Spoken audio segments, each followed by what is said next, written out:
Hello and good morning. My name is Veronica. I'm so glad you could join us again today. We are in week 7 of our 12-week series where we want to try and answer some of the basic questions of life. If you missed our last program, please see details in the description below. Today I would like to introduce Jessica, who is going to be answering the question, how do I find the right path? So I pray this will help you understand how to find the right path for your life today. Hi everyone, my name is Jessica and welcome back to the Basic Questions of Life series. Today's topic is, how do I find the right path? We all have what I would describe as an internal moral compass. And it's what guides us in life, our everyday life, how we see the world, what we think is good and bad, what we think is right and wrong, and all the gray areas in between. And this compass, it differs from person to person, depending on the individual, what that person's unique upbringing was, or their culture, their personal experience, and their personality. In fact, I'm sure you've noticed amongst yourself and your friends, family, those who you're close to, even coworkers, that some people's compass has very definite lines, north, east, south, and west, and there's hardly any variation. While other people's compasses, because of their personality, it has a wide variety of gray areas. And unfortunately, some moral compasses have been so greatly damaged because of experiences or a mental illness such as a serial killer, that they no longer seem to function properly. But aside from a few exceptions, wherever you go around the world, you will notice that more or less certain things are agreed upon as right and wrong. And there are also certain things that are classified as needs and wants, or anything else that's not a need. So how can we make sure that we're on the right path? How can we make sure that the journey we are on is the right one? And how can we make sure that our compass is pointing the right direction and working properly? In my experience, I've noticed that people are very unique. I don't know about you. I'm sure you would agree. And our individual journeys are also very unique, like I said. So what about our paths? I, for example, am a very, very indecisive person. It's not something I'm proud of, but it's the truth.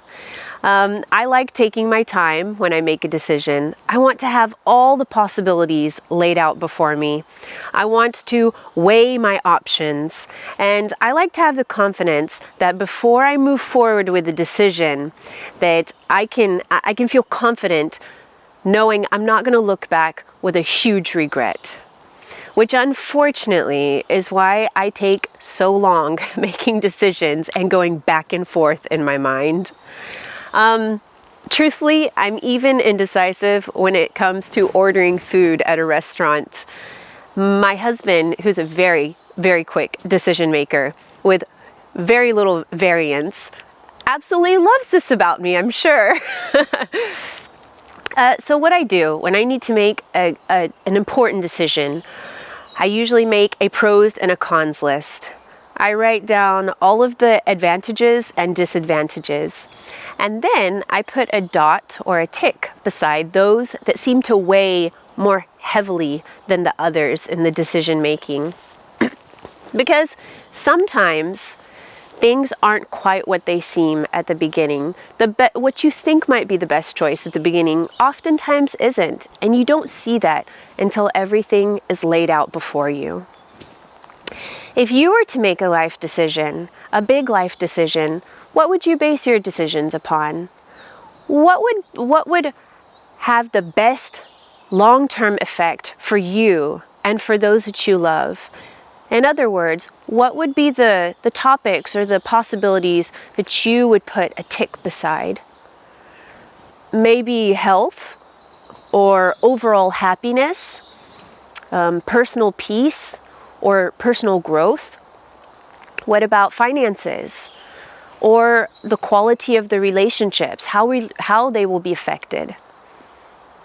The Bible tells us that there are primarily two paths to choose from when all things are considered and it's all narrowed down. In fact, the Bible has over 50 verses, surprisingly, talking and describing these two paths, and they're quite opposite from one another. One path is described as appealing at first, but then quite unsteady and can cause suffering. It seems a bit corrupt and untrusting or untrustworthy. It leaves scars. It's dangerous. It's slippery. It takes its toll on you.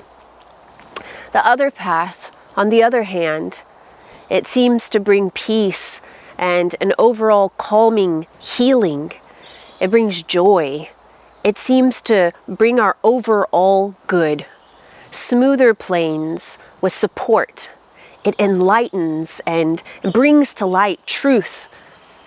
And it really leads to a full, happy life. I think anyone would agree that the second path seems better, like a better option, a more enjoyable option. So how do we find this path? How do we get on it? Oftentimes, I think that in life, we're just on autopilot. We've just allowed our choices and decisions to be made whilst not considering all the possible options. Sometimes we don't even realize we're on autopilot. And because we haven't stopped to reflect upon it, we've just been going in the flow of our upbringing, our surroundings, our experiences, just what life throws at us. And we don't have time to realize, wait a second, not only am I on a different journey at different times and at different places with different circumstances, but it's not quite as simple as it seems. All of these factors, they seem to compound and join together. So wouldn't it be nice to have all the excitement, all the adventure of life, but also to have the support and stability that we need? Isaiah 42, verse 16 says, "And I will lead the blind in a way that they do not know. In paths that they have not known, I will guide them. I will turn the darkness before them into light, the rough places into level ground. These are the things I do, and I will not forsake them." I believe God is wanting to really encourage us with these words. He's like a loving parent or a caring friend that's telling us, don't worry, I've got this. I'll help you. That's what I'm here for. Sometimes we might feel blind. We might not be able to see the way or have blurred vision. Sometimes we might not know the right way, but it says He will guide us. Sometimes things might look quite dark around us, but it says that He will bring us into a place of, without confusion, a place of understanding with peace and joy. Those rough places that we usually trip and struggle over, it says they will be as solid, level ground. Not because life is easy, not because life is perfect, but because He's holding our hand and He's helping us to not trip over life's struggles. And lastly, it says, He will not forsake us. He will not leave us. So, how does God guide us? How can we learn to see Him, to hear Him as He really is? What is He saying, and where is He guiding us? Charles mentioned last week that God speaks to us in countless, a myriad of ways, through nature, through people, in our mind, a gut feeling, experiences, just all a variety of ways, and especially through the Bible and through prayer. Psalm 119, verse 105 says, "Your word is a lamp unto my feet and a light unto my path." And Proverbs 3, 5 and 6 says, "If we trust in the Lord with all of our heart and don't depend or lean upon our own understanding, but acknowledge Him, He will make straight our paths." The Bible gives us many promises just as encouraging as these. And I believe that if we invest into a daily relationship with Him, we will not be disappointed. So, what would that daily walk look like, you might ask? I would say, for me, it's just like in any relationship.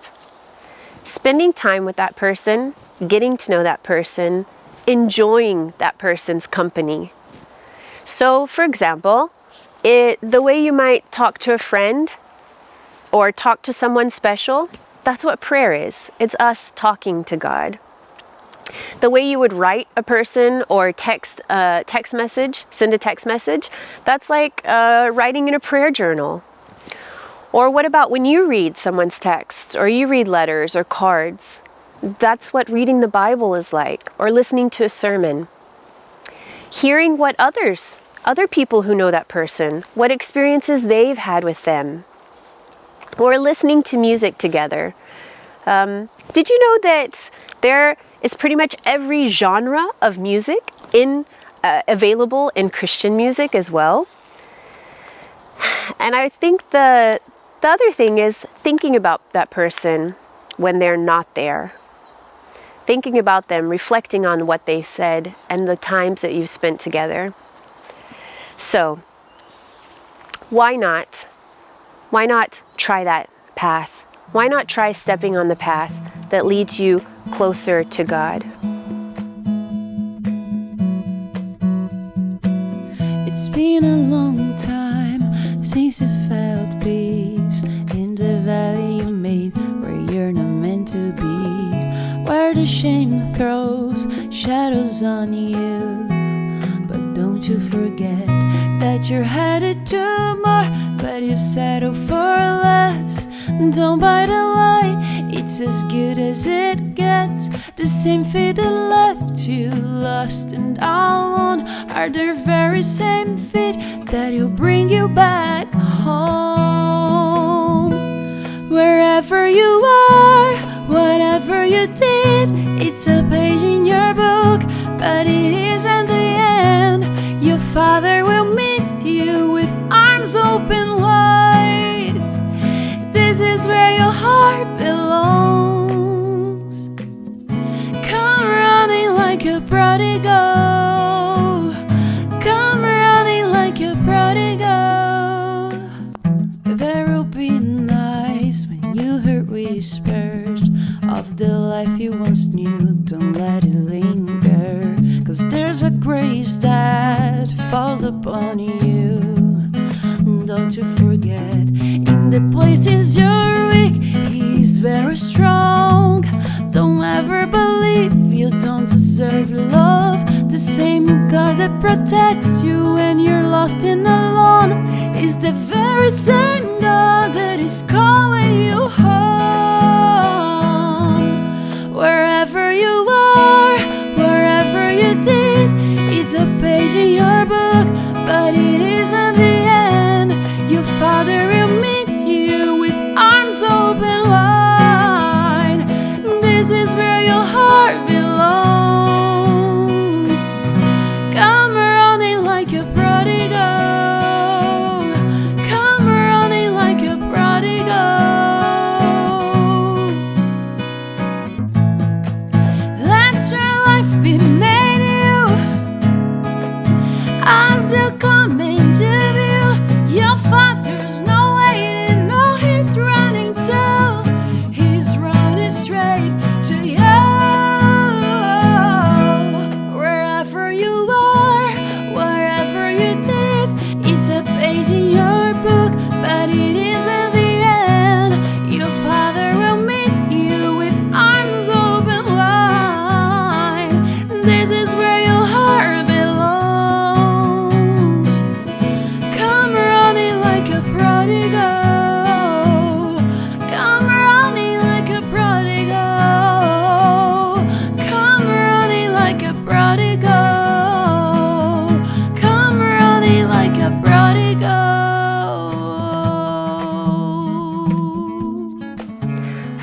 right path, the path that God intended you for. It may not be as difficult or as intimidating as it seems. It's just really taking one step at a time in the right direction and depending upon God, trusting Him to lead the way as you invest in spending more and more time getting to know Him and allowing Him to be with you.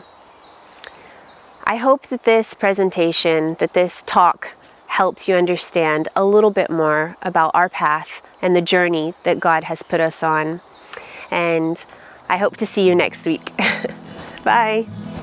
And for more information on today's presentation, as well as the PDF summary, see details in the description below.